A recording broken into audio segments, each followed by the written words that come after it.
नमस्कार दोस्तों, जेस क्लासेस में आपका स्वागत है। तो हम लोग टॉपिक वाइज ऑब्जेक्टिव सेशन चल रहा है हम लोग का। तो हम लोगों ने समास, अलंकार, संधि, वर्णमाला, उपसर्ग एवं प्रत्यय, विराम चिन्ह, तद्भव, तत्सम, देशी विदेशी शब्द के ऑब्जेक्टिव हम लोग कर लिया है। आज का हम लोग का टॉपिक है रस, 8वां चैप्टर।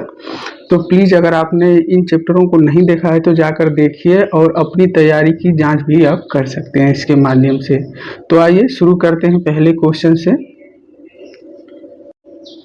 पहला क्वेश्चन है हम लोग का, रस के कुल कितने भेद हैं। तो पहला क्वेश्चन है कि रस के कुल कितने भेद हैं, 5, 6, 8 या 9। कुल कितने भेद हैं हम लोग के रस के? कुल 9 भेद हैं। 9 भेद हैं कुल रस के। पहला है जैसे श्रृंगार रस, श्रृंगार रस। दूसरा आपका है भयानक रस। तीसरा आपका है करुण रस। चौथा आपका है शांत रस। अब इसके अस्थायी भाव के बारे में हम लोग बाद में जिक्र करेंगे क्योंकि आगे क्वेश्चन इससे संबंधित आने वाले हैं। पांचवा है आपका वात्सल्य रस। छठा है आपका है भक्ति रस। सातवां आपका है रौद्र रस।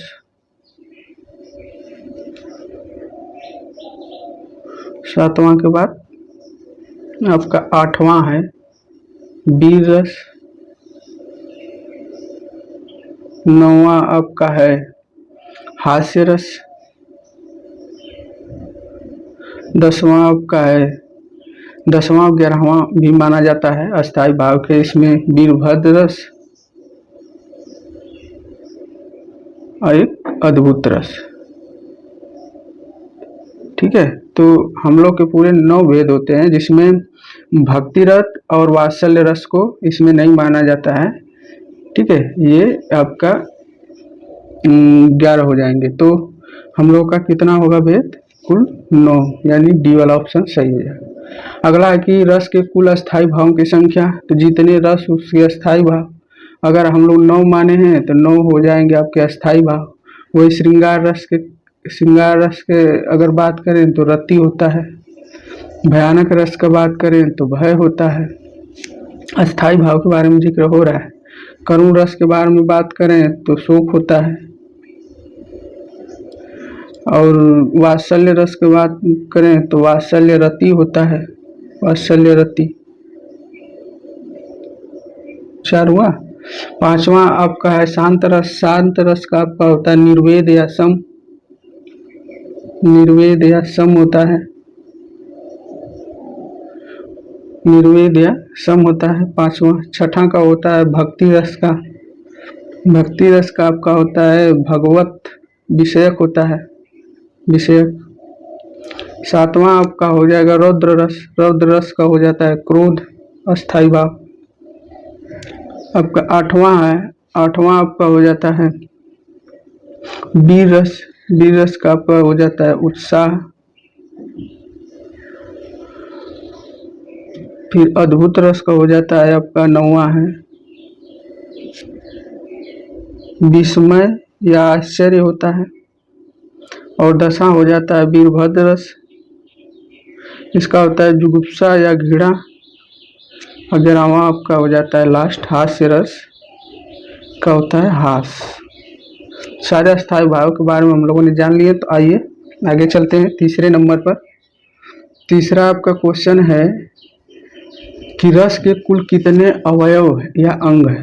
तो रस के कुल कितने अंग है? 4 अंग है आपके होते हैं। एक को बोलते हैं आपका विभाव,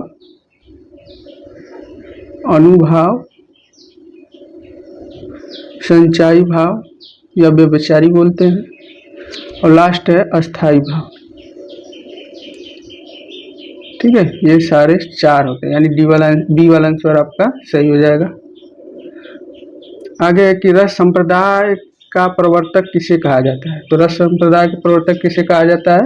भरत मुनि, यानी सी वाला ऑप्शन आपका सही हो जाएगा। यानी भरत मुनि को आपका क्या कहा जाता है? रस संप्रदाय के प्रवर्तक माने जाते हैं। आगे क्वेश्चन है 5वां, नवोदपि शांतो रस किस कवि के ये कथन है। तो जिन्होंने बताया था कि शांत रस एक नौवां रस है, कौन है ये?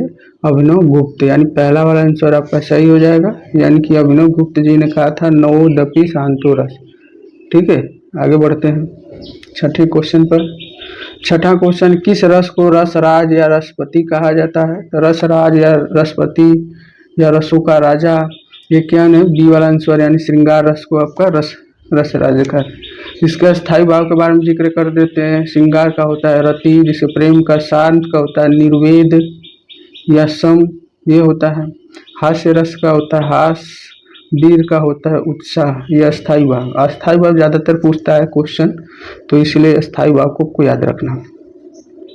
आगे है, किस रस का स्थायी भाव शोक है? इसके बारे में हम लोग बात किए थे, यानी करुण रस के स्थायी भाव शोक। वात्सल्य रस का वात्सल्य रति, भयानक रस का भय, रौद्र रस का क्रोध। इसको भी आप लोग याद रखना है। आगे है कि विस्मय आश्चर्य स्थायी भाव किस रस के हैं? तो विस्मय, वीरभद्र, वात्सल्य रति, अद्भुत रस, भक्ति रस। तो आपके विस्मय आश्चर्य किसके हैं? आपके अद्भुत रस के, यानी सी वाला आंसर आपका हो जाएगा। आपका किसका हो जाएगा? अद्भुत रस के। वात्सल्य का वात्सल्य रति, भगवत रस भक्ति रस का भगवत विषयक होता है। वीरभद्र रस के जुगुप्सा या घृणा होता है। ये चीज भी आप लोग को याद रखना है। आगे, कवि बिहारी मुख्यतः किस रस के कवि हैं? तो ये किस रस के हैं? श्रृंगार रस के। बी वाला आंसर आपका सही हो जाएगा। आगे है, मेरो तो गिरधर गोपाल दूसरा न कोई, जाके सिर मोर मुकुट मेरो पति सोई। इन पंक्तियों में कौन सा रस है आपको बताना है। वात्सल्य रस है, श्रृंगार रस है, हास्य रस, शांत रस। तो ये क्या है? मेरो तो गिरधर गोपाल, ये एक श्रृंगार रस है, यानी बी वाला आंसर आपका सही हो जाएगा। आगे है 11 नंबर कि किलक अरे मैं नेह निहारूं, इन दांतों पर मोती भारूं। इन पंक्तियों में कौन सा? वात्सल्य रस, श्रृंगार रस, भक्ति रस या शांत रस। तो कौन सा रस आपका है? शांत रस, यानी कि डी वाला आंसर आपका। अरे सॉरी, दिया कि किलकत अरे मैं नेह निहारी, इन दांतों पर मोती भारूं। तो ये एक भक्ति रस है, यानी सी वाला आंसर आपका सही हो जाएगा। एक भक्ति रस के अंतर्गत आता है। आगे है, गुरु गोविंद तो एक है, दूजा यह आकार, आपा मेटी जीवति मरे तो पावे करता है। इसमें आपको बताना है कि ये कौन सा रस है, उपयुक्त दो में किस रस का परिपाक हुआ है, तो आपको इसको बताना है। ये आपको ऊपर वाला क्वेश्चन कुछ गलत हो गया है लग रहा है, एक मिनट। हाँ, किलक करे मैं नहीं आरू, इन दांतों पर मोती भर।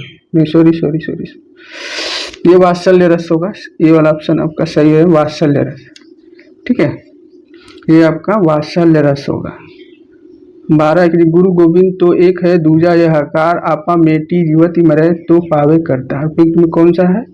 ये आपका शांत रस है, यानी कि सी वाला आंसर आपका सही हो जाएगा कि एक प्रकार शांत रस है। 13 नंबर है कि उस काल मारे क्रोध के तन कांपने उसका लगा, मानो हवा के जोर से सोता हुआ सागर जगा। उपयुक्त दो में कौन सा आकार? वीर, रौद्र, भयानक रस या शांत रस। तो इसमें कौन सा है? वीर रस है, यानी कि ए वाला आंसर आपका सही हो जाएगा। ये एक वीर रस है। ठीक है, रस के किस अंग को प्रधान भाव कहा जाता है? प्रधान भाव का तात्पर्य होता है कि जो शुरू से अंत तक विद्यमान रहता हो। रस में शुरू से अंत तक विद्यमान रहता हो वो होता है प्रधान भाव। ये एक अस्थायी भाव है, यानी डी वाला ऑप्शन आपका सही हो जाएगा। आगे दिया है, सिर पर बैठो काग, आखी दो खात निकारत, खींचत जिहुआ श्यार, अति ही आनंद उर धारत। उपयुक्त वाक्य में कौन सा रस विद्यमान है? करुण रस, वीरभद्र रस, अद्भुत रस या शांत। तो एक प्रकार क्या है? वीरभद्र रस है, जिसका स्थायी भाव क्या होता है? जुगुप्सा या घृणा। जिसको देख के घृणा महसूस होती है, घृणा। ठीक है, करुण रस को शोक होता है, शांत रस का निर्वेद होता है, और अद्भुत रस का विस्मय, जिसका मतलब होता है आश्चर्य। ये सब अस्थायी भाव आपको याद रखना। 16 नंबर है, यहाँ वहाँ दुई बालक देखा, मति भ्रम मोरी की आन बसेखा, देखी राम जननी अकुलानी, प्रभु हास दीन मधुर मुस्कान। उपयुक्त में कौन सा रस? भयानक रस, वीरभद्र रस, अद्भुत रस या वात्सल्य रस। तो यहाँ पर जैसे कि राम जानकी जी ने, राम की माता ने, वो प्रभु जी के एक ही समय पर दो दो अलग अलग जगह दिख रहे हैं, जिसको देखकर राम जी बहुत ही मुस्कुरा रहे थे। एक इसका वात्सल्य रस है, यानी डी वाला आंसर आपका सही हो जाएगा कि एक प्रकार का वात्सल्य रस। वाक्यम रसात्मक काव्यम कहने वाले आचार्य हैं अभिनवगुप्त, भरत मुनि, शिव प्रसाद या विश्वनाथ। तो डी वाला आंसर आपका सही हो जाएगा, ये विश्वनाथ जी ने कहा था। 18 नंबर है आप, राम जपू राम जपू राम जपू बावरे घोर भाव नीद निधि नीर निधि नाम निज नाव। उपयुक्त वाक्य में कौन सा रस विद्वान है? भक्ति रस, श्रृंगार रस, अद्भुत रस, वात्सल्य। तो एक प्रकार का ये क्या है? भक्ति रस है, यानी कि ये वाला आंसर आपका सही हो जाएगा। 19वां निम्नलिखित में से विभाव के भेद हैं। विभाव के दो भेद होते हैं, एक होता है उद्दीपन विभाव, एक आलम्बन विभाव। तो ए और सी वाला आंसर सही हो जाएगा, ये ऑप्शन आपका डी में है, यानी डी वाला आंसर आपका सही है। संचय भाव की संख्या कितनी होती है? संचय भाव की संख्या 35 होती है, बी वाला आंसर आपका सही है। आगे है, भरत मुनि के रस सूत्र में इस रस के किस अंक का उल्लेख नहीं है? बी भाव, संचयी भाव, अस्थायी भाव या अनुभाव। तो इसमें इनके रस सूत्र में अस्थायी भाव का जिक्र नहीं है।